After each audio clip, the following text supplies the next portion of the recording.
conéctate con el debate de la reforma eléctrica. Resumen. Foro 5. Creación de la CFE y electrificación nacional. Nacionalización de la industria eléctrica. Liberalización de la generación y comercialización eléctrica. Participación del sector privado en la industria eléctrica. El día de hoy agradecemos la presencia de 6 ponentes. En el formato establecido se ha determinado que son 3 que hablarán con elementos en contra y 3 a favor. Le otorga a la CFE plena autonomía para fijar los precios de electricidad, para autorregularse y para regular a los demás participantes, sin ninguna otra participación y sin contrapeso alguno de otros agentes del propio Estado mexicano. En ninguna otra actividad en las que participa el Estado se le otorga plena y total potestad a la entidad responsable, ni siquiera a las universidades públicas autónomas. Las presiones neoliberales que se van a desatar a partir de los años 80, en América Latina empezó siendo la dictadura militar en Chile, la primera que inició un proceso de privatizaciones forzadas del mercado eléctrico, fue también terrible para la Comisión Federal, porque a partir de la etapa neoliberal, pues las concesiones privadas que se empezaron a generar, sobre todo con la ley de Salinas del año del 92, fue que los particulares no solamente podían participar en el mercado eléctrico, sino podían exportar sus excedentes de producción, y se le dio prioridad a crear empresas de autoabasto. De tal manera que cuando se creó la Comisión Reguladora de Energía en el año del 99, prácticamente entre el 99 y el 2003 hasta el 2014, más del 70% de los permisos que se otorgaron en el país para generar electricidad fue a compañías de autoabasto, con lo cual demostramos que históricamente la participación del sector privado en la industria eléctrica fue esencialmente especulativa. Lo que tenemos en esta gráfica en estas 2 gráficas, es un poco desmitificar esta idea de que se está volviendo al pasado con la propuesta de reforma y que además México está perdiendo competitividad por volver a crear aparentemente un monopolio público. Pero lo que se está demostrando en estas gráficas es que, curiosamente, desde la reforma del 2014, los precios de la electricidad para uso industrial y para uso doméstico no descendieron, siguieron subiendo. Es decir, la pregunta es, ¿en qué se beneficiaron los mexicanos con la reforma del 2014 si los precios de venta de electricidad no disminuyeron, por ejemplo, como el modelo americano? Se encuentra uno con estos transitorios, ¿no? Que preocupan, ¿no? En transitorio 1 se cancelan los permisos de generación al día en que entra en vigor la propuesta de reforma a la Constitución. No es nada más decir eso, ¿no? Esto tiene una afectación grave a todos los permisionarios que tenían sus inversiones, sus contratos, sus permisos, ¿no? Nada más viene una cancelación completamente arbitraria. Dicen, dentro del contexto de las explicaciones que he escuchado, que esto no es una expropiación.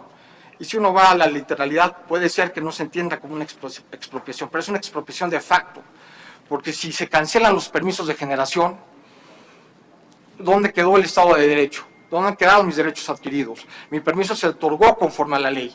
Hay los procesos previstos en ley para una revocación, una rescisión de un contrato, una revocación de un permiso, pero que se cancelen los permisos resulta ciertamente incomprensible. ¿De qué manera iban a participar los privados en el cubrimiento de una demanda que ya estaba cubierta? La respuesta es tan sencilla como demoledora. La única forma de hacer esto posible era echar a la CFE para afuera. Se podrán decir 1000 cosas, presentar todas las justificaciones que se quieran, pero esta es una realidad insoslayable. Y dieron a la Comisión Federal de Electricidad de muerte y le apostaron a su desaparición. Para sorpresa de todos, la CFE aún resiste. Quiero resaltar el papel y la participación de los jóvenes en estos mercados complejos y su constante evolución y cambio que requieren no solo de especialización, dinamismo y creatividad, sino de la participación de un sector de la sociedad clave, como ya lo mencioné, los jóvenes. Nosotros podemos aportar ideas e innovación no solo en materia tecnológica, sino en generación de regulación sectorial, a través, por ejemplo, de la Comisión Reguladora de Energía, la elaboración de políticas públicas, participando, por ejemplo, en la Secretaría de Energía, y la creación de nuevos mecanismos que permitan hacer frente no solo a los retos del presente, sino del futuro. Finalmente, debemos enfocarnos en obtener seguridad y no soberanía energética, es decir, un acceso universal a energía asequible, segura, sostenible y moderna, que además nos permita combatir el cambio climático, y para ello no requerimos esta reforma. Esta reforma sí tiene visión de futuro y se va a llevar desde la Comisión Federal de Electricidad.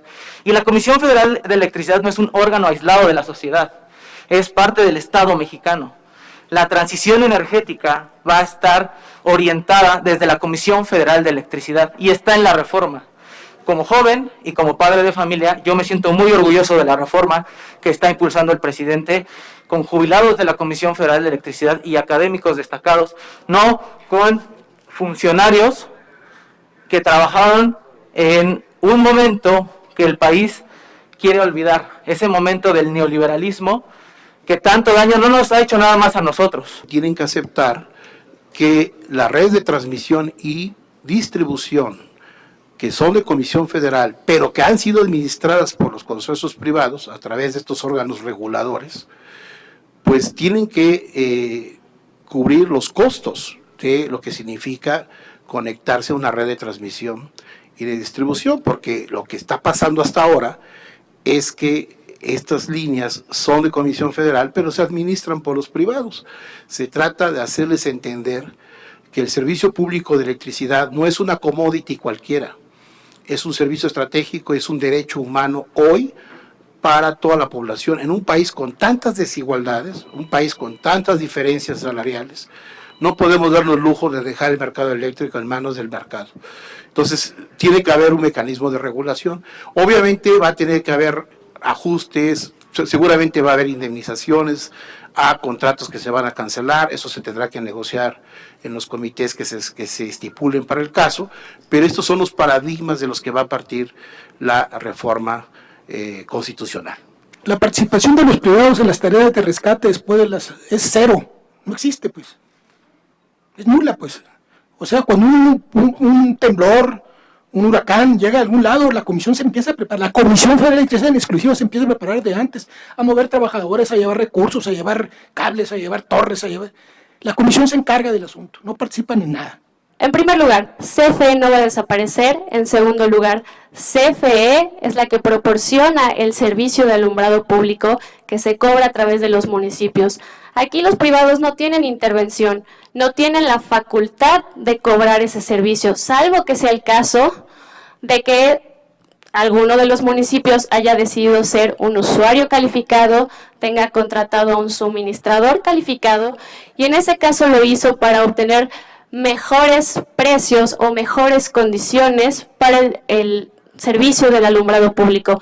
Es decir, las empresas de generación de electricidad no tienen ningún papel en el cobro del servicio del alumbrado público. Por lo tanto, no podrían, como el diputado mencionaba, bajarle el switch a nadie. Joaquín Rodríguez nos solicita hacer un comentario, tiene hasta 30 segundos, muy puntual, por favor, para complementar esta pregunta. Nada más porque se refirió al servicio de alumbrado público. Yo vengo de un municipio en donde acabamos de rescatar un servicio público concesionado.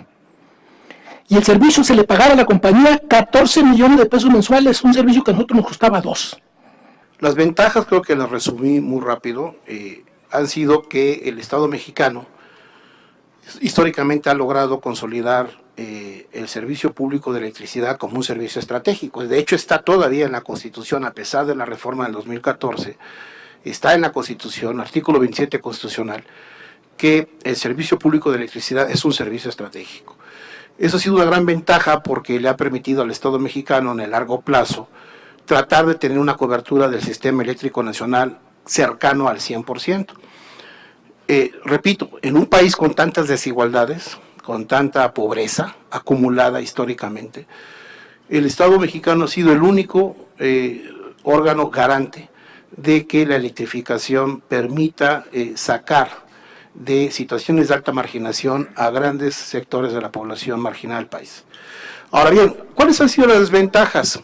Las desventajas han sido en la etapa neoliberal, han sido en la etapa de las privatizaciones. No porque la privatización y competencia en el sector eléctrico haya sido de origen mala. La idea no era mala, la idea era hacer precisamente competitivo el mercado para abaratar costos y ofrecer tarifas más asequibles tanto a la industria como al sector doméstico.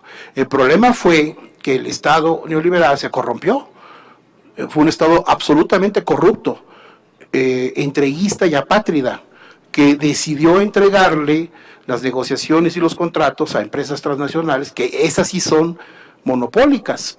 Los modelos de Francia y de Italia, de Enel y de Electricidad de Francia hoy en día son exitosos porque tienen una empresa pública que atiende el suministro público, atienden el suministro básico y es un instrumento del Estado para promocionar o para llegar o garantizar el abasto de electricidad, como lo hace la Comisión Federal de Electricidad de México. Y un mercado regulado en que participan los privados, que generan electricidad, en donde la electricidad de los privados y del sector público se despacha en términos de costos marginales, porque es lo más barato para el país. Y de esa manera ganamos todos. Yo he estado oyendo aquí y todo el mundo habla del dinero, pero la seguridad de un sistema eléctrico no tiene nada que ver con el dinero. Es decir, el dinero es un factor aparte cuando estamos hablando de un servicio público. ¿Por qué? Porque el sistema lo primero que tiene que tener es seguridad. Cámara de Diputados, Legislatura de la Paridad, la Inclusión y la Diversidad.